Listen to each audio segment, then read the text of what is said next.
శక్తి గుడి ఆదోని. మా పేరు జిందేశంకరు, ఆలయ ధర్మకర్తలు. మా తోటి వాళ్ళు అందరూ ధర్మకర్త మండలి సభ్యులు. 31వ తారీఖు శనివారము అమ్మవారి కార్యక్రమము 3 సంవత్సరాలకు ఒకసారి 24 శ్రావణ మాసం మొదలు అమావాస్య వరకు ఉదయం 5 గంటల నుంచి 8 గంటల వరకు భజన కార్యక్రమము. 31వ తారీఖు 8వ నెల 24వ శనివారము అమ్మవారి పందిరి కార్యక్రమము. సాయంకాలము వడిబియ్యం కార్యక్రమము. తరువాత అందరికీ రాత్రి వడిబియ్యం కార్యక్రమం భోజనాలు.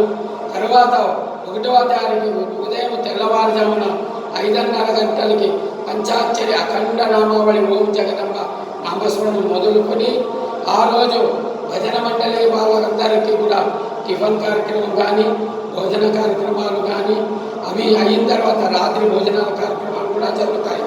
తర్వాత 1వ తారీఖు 2వ తారీఖు ఉదయం 6 గంటలకు అఖండ పంచాక్షరి నామ ముగింపు కార్యక్రమం జరుగుతుంది.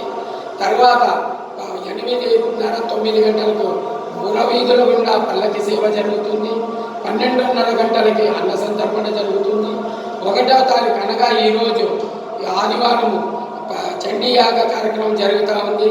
చండీయాగం కార్యక్రమాలకు కానీ మహిళా మండలి కార్యక్రమాలు కూడా చాలా బాగా జరుగుతున్నాయి. తర్వాత ప్రత్యేకించి యువత మహిళలు దేవస్థానం యొక్క అలంకారము, దేవస్థానం యొక్క పద్ధతులు ప్రతి ఒక్కరు కూడా పాటించి ఆ డెకరేషన్ కూడా తోడ్పడి ప్రతి ఒక్కరికి కూడా పేరు పేరున ధన్యవాదాలు చెబుతూ ఈ కార్యక్రమాన్ని జయప్రదం చేస్తారని కూడా అనుకుని జయప్రదం చేయాలని కోరుకుంటూ జై శ్రీరామ్. ఓం జగన్. నా పేరు జిందేశంకర్, ఆలయ ధర్మకర్త, శ్రీ అంబాభవాని దేవాలయం పిలిచినపేట పెద్ద శక్తి గుడి ఆలయ ధర్మకర్త. మా వాళ్ళు సభ్యులు అందరూ కూడా ఓం జగన్.